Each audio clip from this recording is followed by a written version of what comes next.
Magandang hapon sa inyong lahat mga kaprobinsya.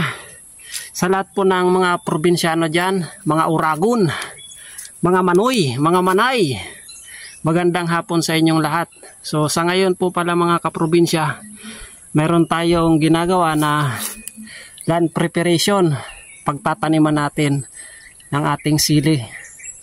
So target natin mga kaprobinsya na hundreds of sili. Baka umabot ng 500 na sili. Depende po sa ating pagtataniman dito, kasi ito mga kaprobinsya hanggang dito mamaisa natin yan lahat yan. Tapos may mga area lang na pinipili ko na pagtataniman natin ng sili. Dapat sama-sama rin sila mga kaprobinsya.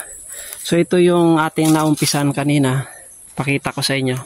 So ayan mga kaprobinsya, ang gamit natin asarol, kasi hindi po kaya tong araruhin, gawa ng matarik yung area natin. Kaya mano-mano sinatsaga natin ng mga kaprobinsya na ilan prep siya para buhaghag.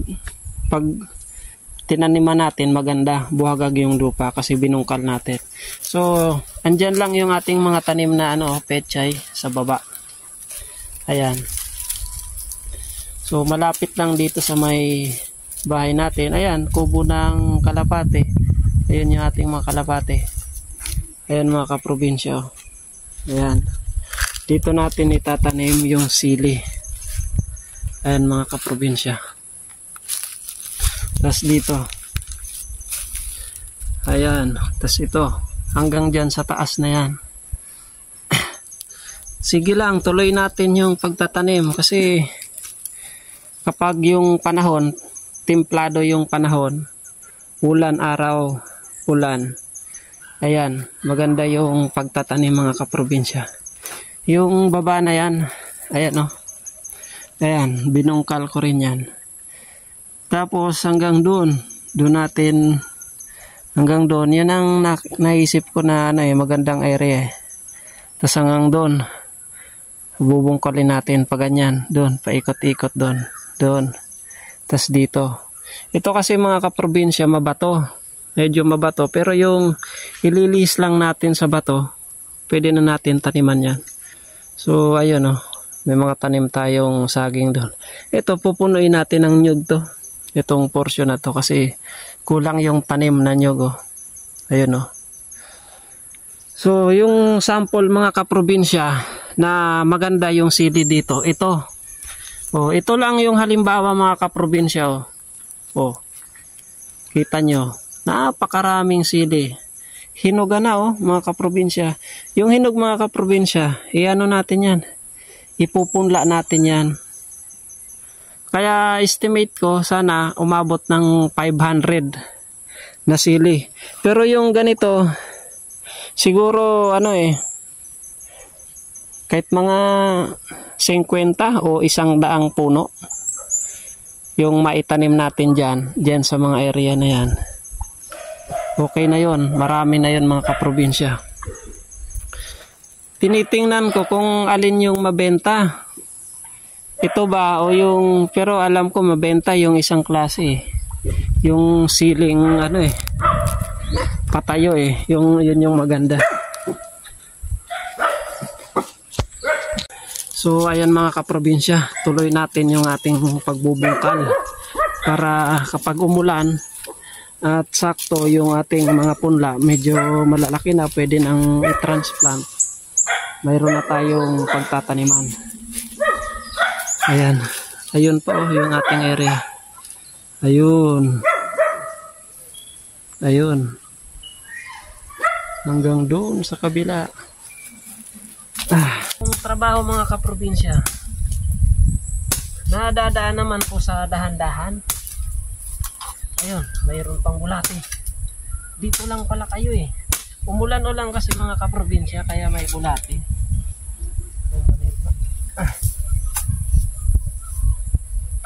Kaya may bulate kasi umulan-ulan.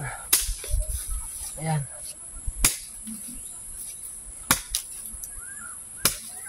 Magandang mag land prep kasi ano siya, medyo basa pa yung ilalim, malambot. Ayan, ano-mano kasi mga kaprobinsya, kasi hindi nga maararo to.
So ayan mga kaprobinsya, ipapastol natin si Toro. Ayan mga kaprobinsya, si Toro, yung ating kalabaw na Toro, ipapastol natin mga kaprobinsya. Ayan, mamaya pag naitali na natin ito mga kaprobinsya, babalik tayo sa pagbubungkal ng lupa. Pagpapatuloy natin yung pagbubungkal ng lupa, pagtataniman natin ng ating sili. So galing sa ilog si Toro. So preskong presko yung katawan niya. Ito, preskong presko yung katawan niya, kaya papastol natin siya.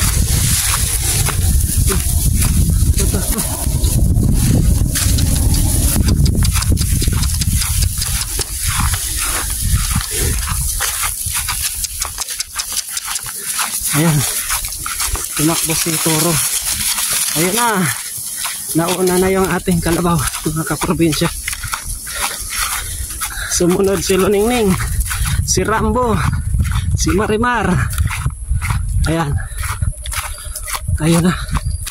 Ayun mga kaprobinsya, tumakbo yung ating kalabaw. Ayan.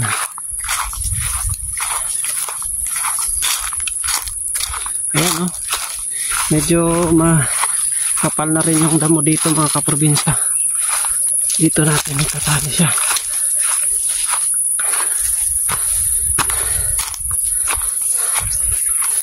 So dito mga kaprobinsya, itong portion na to, yun yung may may signal dito. Dito lang sa portion na to. Ayan.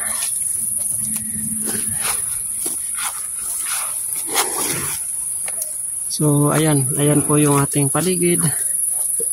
Napakaganda mga kaprobinsya. Ayun, yung Bulkang Mayon mga kaprobinsya oh. Ayun oh. Kita nyo? Oh. Bulkang Mayon. Ayun mga kaprobinsya oh.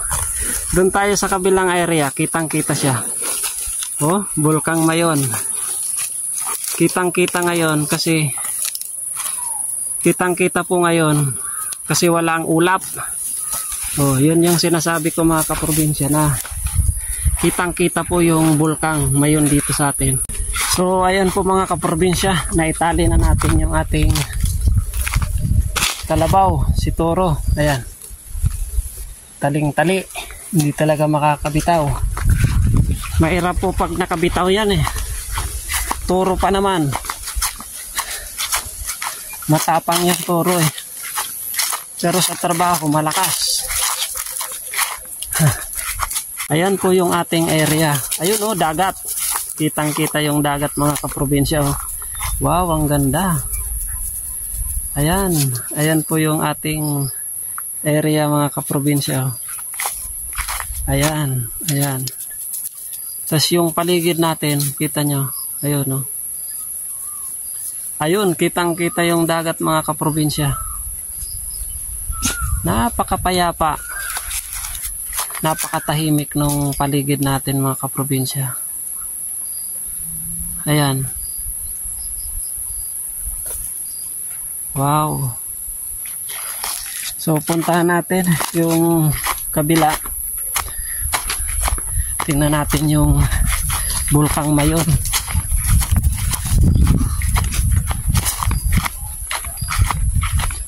Dito mga kaprobinsya, yung portion na yan, oh, tinaniman ko ng Caballero Dwarf yan. Yung mga namumulaklak mga kaprobinsya.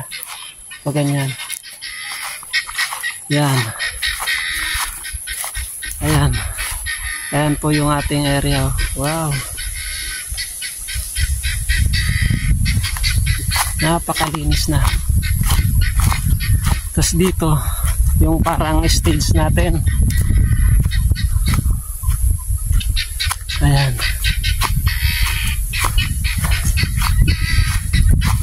Ayun, yung dagat mga kaprobinsya. Kitang-kita mga kaprobinsya. Oh.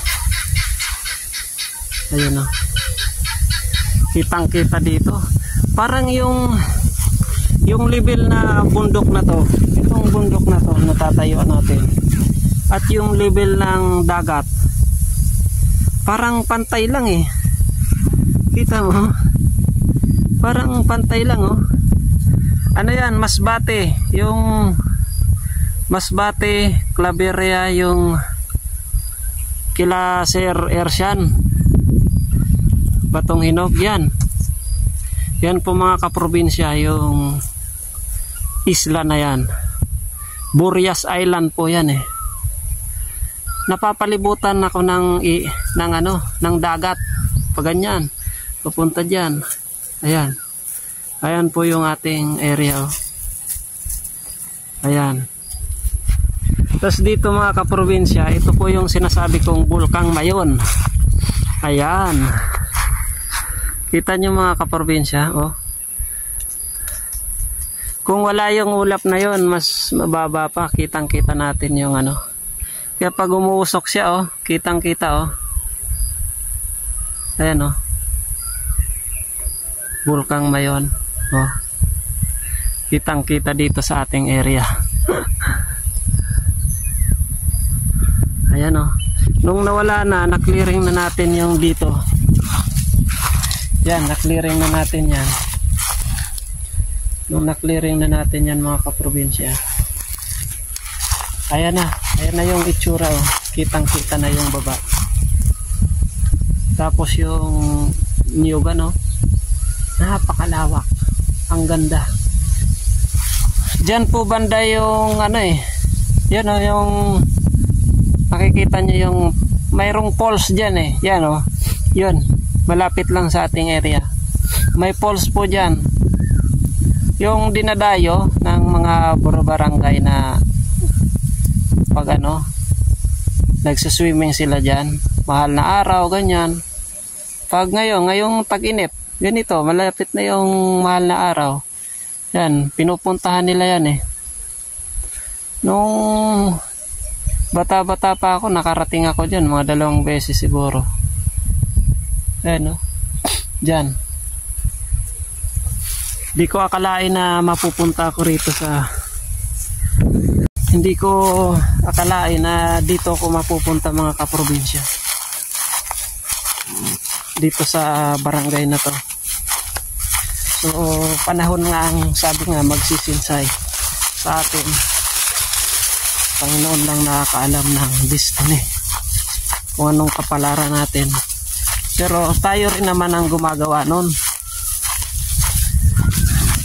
Kumbaga, yung Panginoon nag-guide lang sa atin. Siya yung nag-guide sa atin para tamang landas yung ating tahakin. Walang sino man na gustong mapasama ng Panginoon, mga kaprobinsya. Lahat gusto niya mapabuti. Basta sumunod ka lang sa mga salita niya, sa mga utos niya. Yun po yung katotohanan niyan, mga kaprobinsya.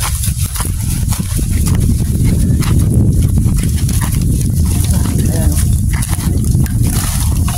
Ayan. Makaharang.